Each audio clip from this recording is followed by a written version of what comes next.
Now, this is an endlessly fascinating subject, and to be honest with you, it could be a whole series all on its own. Today, we're going to be talking about composition. So composition historically has been split up into a certain number of rules. You know, we have like the diagonal, the Fibonacci spiral, the golden mean, or whatever, the angry turban, the filtering spider, Uncle Tom's, the Uber plunger, the Belgian waffle, Brian's sandwich, Pocahontas's flute fingers. Sometimes it can appear really far too complicated, and also like, how do you apply, if you're looking at a scene, if you're sketching in the wild or you're looking at a reference drawing, how do you apply one of 32 things? It's impossible. So if you're thinking about composition, let's just simplify it down to a few basic things that you can hold in your head when you see a scene. So we're going to start today by looking at the rule of thirds. Now, it's safe to say that all these rules will work with either what you could call portrait or landscape. So that would be your landscape and that would be your portrait.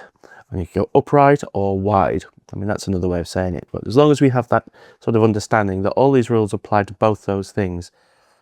So they also apply if you're doing round or square. So they apply to all different shapes of pictures.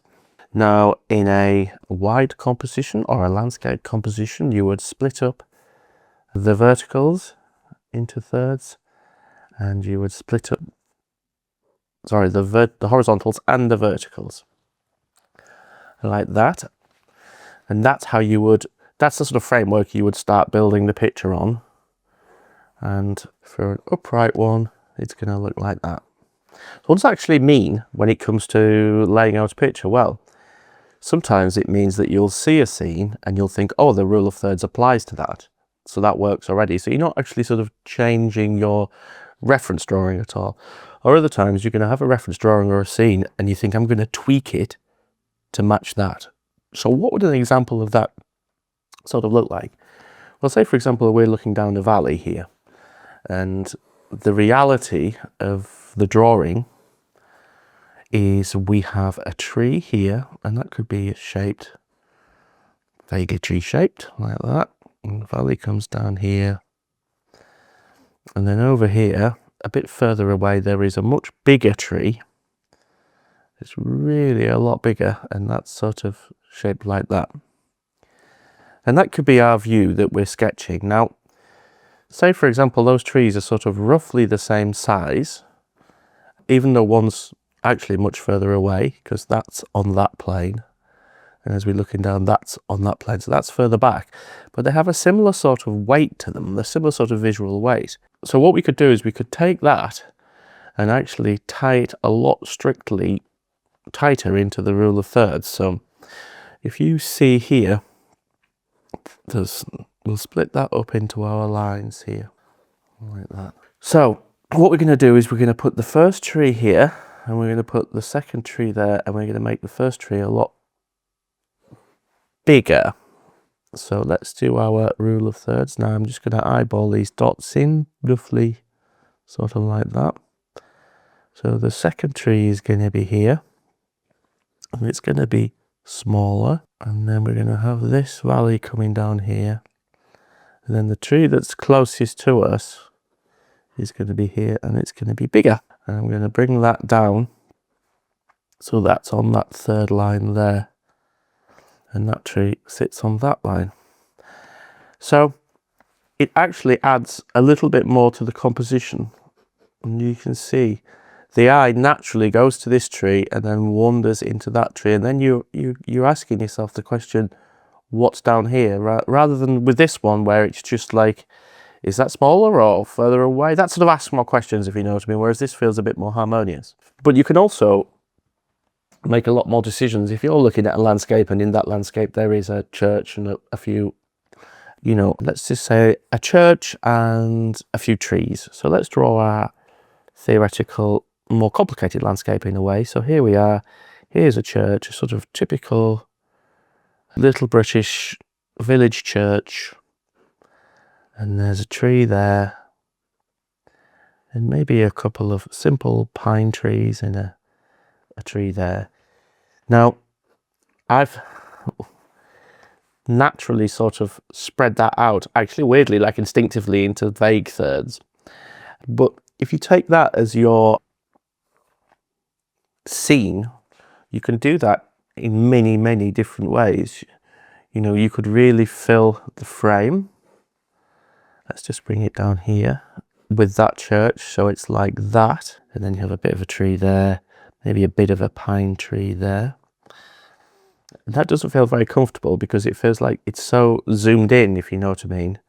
It doesn't feel very harmonious. Now you could go to the other extreme and you could pull all the way back and you could write a love letter to a sky by doing your trees here and then the church here. It's maybe the church has got a bit small, and then all this could be sky, and then you could do these amazing clouds coming up here. Or actually, I guess you could go even more extreme and go like this, and there's your church, and there's your sky, and all this huge sky coming up here. But that becomes about the sky more than the church. But you know, if this church is situated on a really flat plain in the middle of nowhere, that's quite a nice way of sort of telling that story, because you get that real sense of isolation, whereas that, when it's much closer in, it's a very different feel. It's a lot tighter, it's a lot more uncomfortable in a way. So anyway, to apply all that to your rule of thirds, what would be it? I mean, what would typically be a sort of harmonious composition? Well, if you take the church as the main focus, you don't have to. You might have a lovely big cherry tree here that's bright pink, and you want to make that the main focus. Or in this one, you know, the sky is the main focus, really. But if you wanted to make the church the main focus, then you go back to that rule of thirds here, and we're going to put the horizon roughly a third of the way along, and we're going to look at the next third up, and we're going to vaguely make that our top of our trees, say. And then if you look at the original drawing, wherever it is, the trees don't go much above the church, so we can put the church in. Now what I'm going to do is I'm going to put the centre of the church in on that third line there, like that. And then we have the tree here, and then hopefully we're going to have some kind of interesting path coming out from the church there. Let's just hope and pray. And there's the rest of the buildings in our little hypothetical, and then we've got these pine trees coming up here, and then there's another tree there. So the main bit of the church, which I'm choosing to be roughly around the door there, is going to be a third of the way from that side and a third of the way from that side. And then what I would be tempted to do is, because I've actually got the main focus on this side, is if I was going to do some interesting clouds, I would probably radiate them vaguely from that focal point, which is a bit on the nose, but it can look really nice. So that is how you're laying out that drawing using your rule of thirds. Now, if you enjoy these videos, please do like and subscribe. It makes a huge difference to the channel. Please leave a comment. It's always lovely to hear from you. But if you want to see full-length versions of these videos, do head over to my Patreon, where for a small amount every month you get to access to not only this video, but every video. All of them, hundreds of millions of them. No, not millions, but there's definitely, I don't know, 150 or something now. I don't know. There's a lot. And they drill down into a lot of the specifics. You know, we have several videos on drawing trees and skies, and they really do try and sort of machine gun the whole subject of sketching, line and wash, watercolor, even, you know, sketching equipment, sketching bags, all sorts of stuff. And there's also a really nice little community forming in there of people sharing art and chatting and sharing ideas and lifting each other up, and it's a very beautiful thing. So if you want to join me over there, that would be great. And yeah, enjoy the rest of the video. I'm going now. Bye me. Bye. One of the pitfalls that I often teach when I'm doing photography or teaching drawing or whatever is I tell people to avoid the 60-40.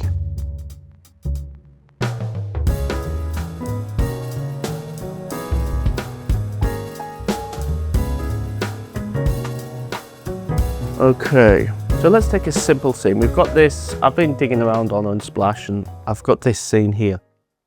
And obviously I'll pop this up on screen. Now, I know this place because I've drawn it before, and there's a road that comes into this I think it's Wadden Island on Texel, which is in Holland, or might be Denmark. Someone will tell me in the comments. So this is just scene. This is what you're here to draw. You've got to imagine in your head that you are here. This isn't just a reference photo. This is a ability to teleport into this place. You have all these different components and you can move them around. So you could walk over here. Now, you might not be able to literally walk over there, but you could imagine that you could walk over there and have these houses as a foreground grouping and have the lighthouse behind. You could lie down over this side here and have these real big posts here. You can lie amongst all the heather and the brush and the gorse here, or whatever it is, and the lovely grasses, and use those as... So there's a village on the road and then there's a lighthouse. So imagine that this is the scene you can walk around. Now, what's the point in drawing if not to tell your own story? You're not here just to record stuff. You could, that's fine. But my argument is, you know, when it comes to composition, you can do what the hell you want. So if you were going to do an upright scene, you don't even have to draw the bottom of the lighthouse. You could just be looking up at the lighthouse with its many windows and various accoutrements that lighthouses have. Like this one's a funny one. It's got like a funny dome top, right? So that's a picture of a lighthouse. Fine, nothing wrong with that. And you could just literally do that bit. It doesn't have any of the context below. The other sort of option is you could do a shot where you're really looking up at the lighthouse. So the lighthouse, again, you could do it as a vertical if you want. You could really highlight the perspective. So here you're sort of lying on the ground and you have, you know, grasses, stuff like that. And then imagine you're sort of lying on your back and looking right up at this lighthouse. So you have a very strong perspective. It's going to look like that. Maybe you wouldn't even see what's on top of it there. So that's looking up from the ground at this amazing tall thing. But it's just the lighthouse. And of course you can play with that as a concept where you do a wide version. So again, sort of lying on the ground and looking up at it, you could have more foliage here, and then you could go very center focused. And there's your lighthouse. And have some real symmetry to that. Not personally, I don't think that's necessarily that interesting a composition, but what I would probably be more interested in doing is going back to that rule of thirds where we had that. Again, you're lying on your back, you're looking up at this amazing lighthouse with a real strong perspective in it, and then you have an amazing sky over here with lots of cloud details and stuff in. That would probably be for me a bit more of an interesting composition than just the sort of 50-50 one there where it's halfway across. What you're doing is you're pushing it to the side. I mean, I know that's not strictly a third, but you get the idea. Looks more like a quarter to me, that. But again, the rule of thirds are going to be vaguely coming into this, because that's like a third of the way there and a third of the way there. Obviously 50% of the way there, not 40-60. Again, half or a third, not sort of vaguely in the middle, because you can, but it can look a bit indecisive. So let's pull away a little bit. Instead of lying underneath the lighthouse looking up, let's take a step back a little bit from it. So the lighthouse becomes, so there's less perspective in it, but we've got some other components we can play with. So compositionally then, just staying with the lighthouse and not including any of the other buildings, you can include the ground. Let's just go again like a rule of thirds here. You could go like this, and then you have the ground running here. Just super simple. And then because this is the kind of focus here, again, I would have a sky where the clouds kind of radiate up and away like that. And then you're going to have a very basic, simple, harmonious, comfortable sort of composition there. You could obviously add in a lot of details here. Now, you could also add the buildings in if you wanted to, you know, bring them into the frame here. But at the same level, you can also mix things up. If you look back to the reference picture, you can see we've got a fence in here. So let's take those fence components and let's bring them into the scene. It might not be that if you walk around, you can get in the perfect position, but if you take that lighthouse a third of the way up, and let's make it a third of the way from the top. So again, we sort of rule of thirds, and you can see there's a bit of fence there. So let's take a strong element from there and let's add a fence in. So let's go across here. So you have this wooden fence running in here. Let's not leave the, let's not put any buildings in. Let's just leave it like that. So this amazing textured wooden fence. You can almost imagine all the little bits of gnarled wood and the texture you could put in that. You could make this a barbed wire fence, you know, or an old rusty chain or something. You know, you could put a couple of crows on there. It's getting very The Raven. There you go. And then again, you know, this looks like it's going down to the beach, so you could almost make this into a little path, you know, again, all radiating from the point down here. Now, this isn't necessarily an original fit place. You know, what you're doing is, this is composition, is you're changing your viewpoint, you're moving components around, and that's the whole point of this.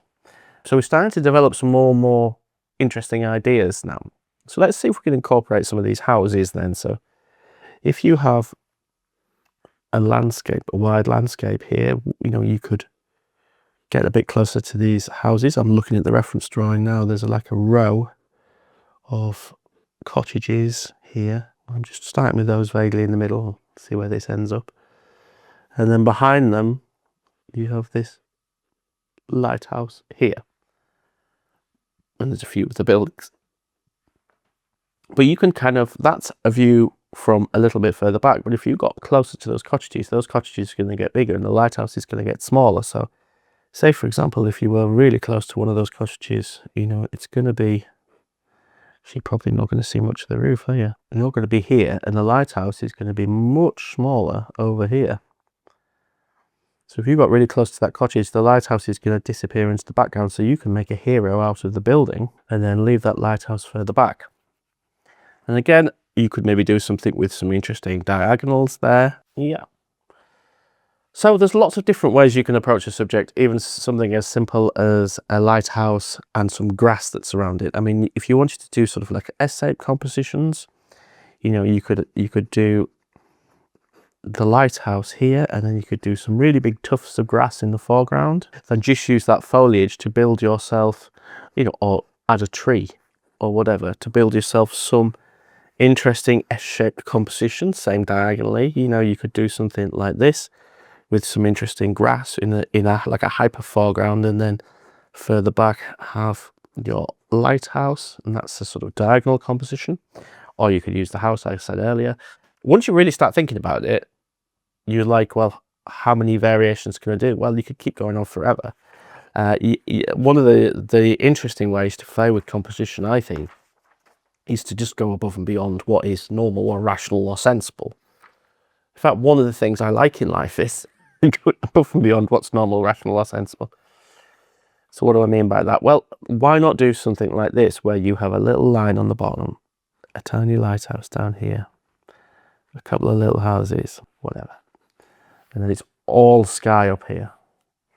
Or go the other way, where you have what would be the other silly thing to do would be to start here and put your lighthouse there.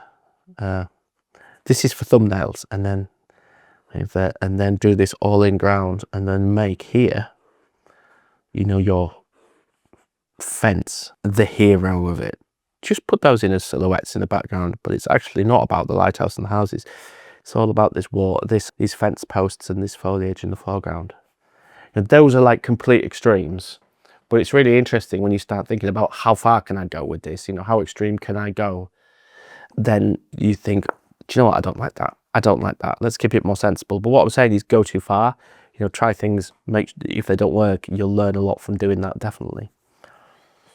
Right, another thing I could come back to is we could talk about that idea of the sort of 3-spot thing. So we could do some sort of diagonal composition, but we can move the houses around so that we have one here like this, and then one just back in the foreground there like that, so that we don't have to, you know, stick to the rules. And a grouping of 3 is actually quite, you know, is quite nice. Now, framing's a little bit of a tricky one in this landscape because you don't necessarily have a lot to look through, but there's always going to be options, and you can make things up where you have some nice grass here, and you have the lighthouse sticking up here. We've been just show the top 2/3 of it, you know, and then you could come in and put 2 of these nice fence posts in with some of this barbed wire that I've somehow made up going across here,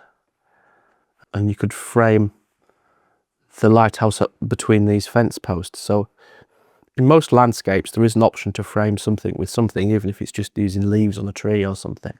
So I'm just trying to get you here to really think about composition as like a really fun bit of the art process. And I need to too. This is more me telling myself this as well. You know, think about radiating lines, think about how you can choose a focus point and try and lead into that focus point. Think about framing, think about viewpoint, low views, high views. So join me for the next episode where we're going to be looking at how to draw buildings. Cheers guys, bye bye.